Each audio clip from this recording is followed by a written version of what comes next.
Siona God, hello all. Oshta afternoon, good afternoon, and Wado, thank you for watching.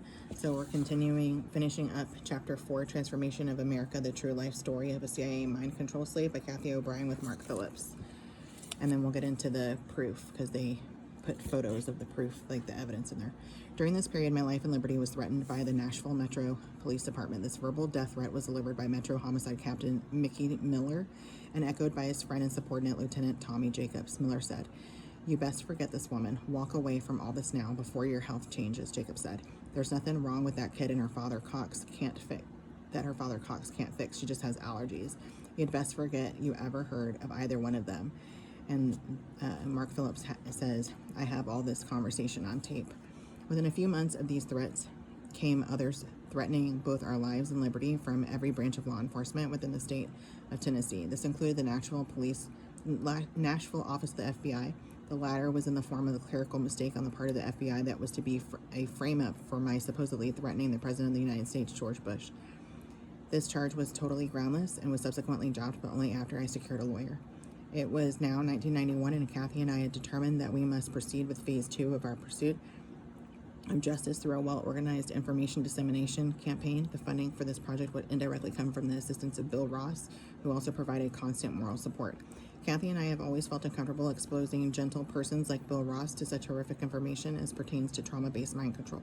However, we have learned over the years through our public speaking engagements and consultations with physicians and others that generally speaking, people appreciate knowing why they are no longer at the top of the food chain. Bill Ross, like hundreds of others, never gave up hope that we would live to tell our story. 5 years have passed since we returned from Alaska. The lessons learned through his trailblazing effort in our pursuit of justice should never be taught to anyone. No person should have to experience the heartache, desperation, and grinding poverty that Kathy, Kelly, and I have had to live with. During the winding down portion of our information dissemination campaign, Kathy approached me with an idea she thought could help us win public support. She had repeatedly commented that she wanted to rescue Seidina, Sedina, and she went by Dinah Reed, daughter of actor, singer Jerry Reed of Smokey and the Bandit fame. According to Kathy, she had been used repeatedly in pornography productions with Sedina over the years and had bonded with this once beautiful woman. Sedina's husband, I don't know how you say that, David Rorick, R-O-R-I-C-K, aka Dave Rowe, was then her alleged sadistic handler. It is noteworthy that Rowe allegedly received his training on how to maintain a slave using specific tortures from Alex Houston. Rowe lived and reportedly loved with Houston before he met Sedina. Kathy and I naively believed at the time that Jerry Reed was not involved in his daughter's enslavement, as was Kathy's father. Furthermore, we were convinced that Jerry Reed, with his numerous connections into politics and the entertainment industry, could be a powerful ally. This was not to be. I rescued Sedina, and in minutes after the rescue, she began talking, but not until I had discussed my plan in person with her famous father and his agent at Brentwood, Tennessee restaurant. Reed had more than enough time to warn Rowe that I was armed and on my way to his house. All evidences disappeared. Years later, a U.S. Customs Enforcement officer informed me that I had somebody connected to Reed, possibly Reed himself, suggesting I might be blackmailing him. This clean customs officer knew I had rescued Sedina from Rowe's enslavement and that I had audio taped all the meetings with Sedina, Jerry Reed, and his wife, Prissy. He was openly concerned for my safety and that Reed was lying so as to frighten me away. Within 2 months after the rescue, Sedina and her mother filed criminal charges, including sexual child abuse of Sedina's 4-year-old son against Rowe. A spook informant working within the Nashville's district attorney's office alerted me to these charges and the anticipated outcome. No action was taken for reasons of national security. Sedina had been prostituted to, among many other heads of state, and the Arabian ambassador to the U.S., Prince Bandar bin Sultan. According to non-involved witnesses,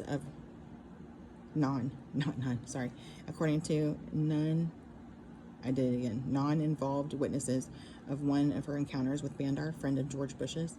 She was one of his favorite slaves. We have never heard from Sedina or any member of her family since the rescue. This trek through hell in our pursuit of justice taught nothing to Kathy that she had not already been told by her abusers. For me, I learned the hard way that our Constitution was only a beautiful plan that had been stolen, plundered, and replaced for reasons of national security. Today, Kathy, Kelly, and I, all true patriots, stand at the proverbial crossroads of revolution or evolution. Though armed revolution, we patriots will perish, and the emergence of a totally government-controlled society will herald in another period of dark ages. As a proud gun owner, armed with inside knowledge, I know we are technologically outgunned, whereas if we choose to evolve through the challenges to our psyche that developed communication technologies we can reinstate our Constitution and set our people free. Revolution or evolution, change in life as we know it is inevitable. Each of us must now take a stand to commit a portion of our individual time and diminishing resources to support the action groups and individuals who are not afraid to work at taking back our government through mass exposure of its crimes. We must seek new leaders who will be committed to doing the most with the least. These leaders share the battle cry that silence does indeed equal death. Inserts various support documents and pictures. So Alex Houston, this is him.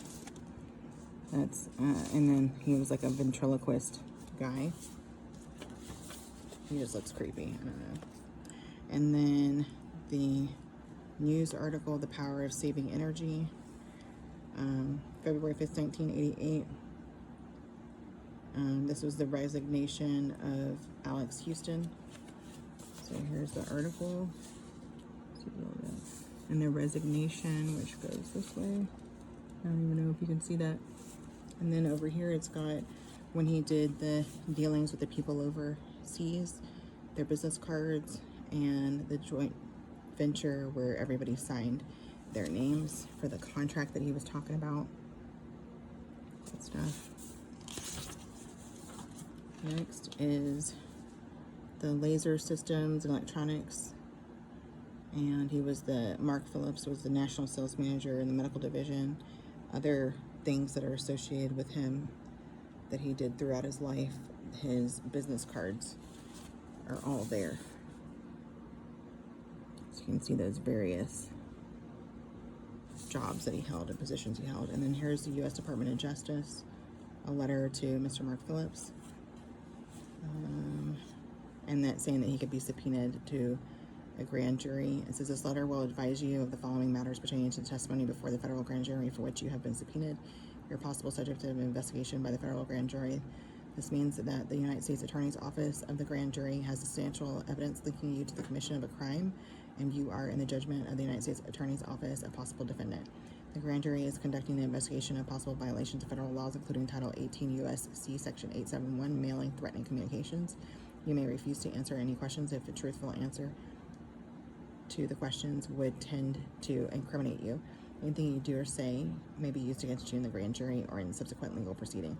You're entitled to consult with counsel about this matter. If you cannot afford to hire an attorney, one will be appointed for you upon your request to the court. If you have retained counsel or have been appointed counsel, the grand jury will permit you a reasonable opportunity to step outside the grand jury room to consult with counsel before answering questions if you so desire." And that's sincerely Van S. Vincent, Assistant United States Attorney. It's one of the things that he received. Next is subpoenaed to testify before the grand jury. Some more stuff. It says you will be asked to provide fingerprints, palm prints, handwriting, exemplars, and testimony. And then Mark with his pet raccoons in 1988. 1988 family photo, Mark, Kathy, and Kelly. Kathy and Mark in 1988, Las Vegas, Nevada. Kathy and Mark 1995, and Kelly 1984. So here's the stuff requesting that he's going to have to submit those things. And here's all the photos that I mentioned with all the different dates and names associated. Okay. And then I guess I will do more tomorrow. Hopefully get through the rest of there's a lot of evidence, y'all. Anyway, I'll try one more page.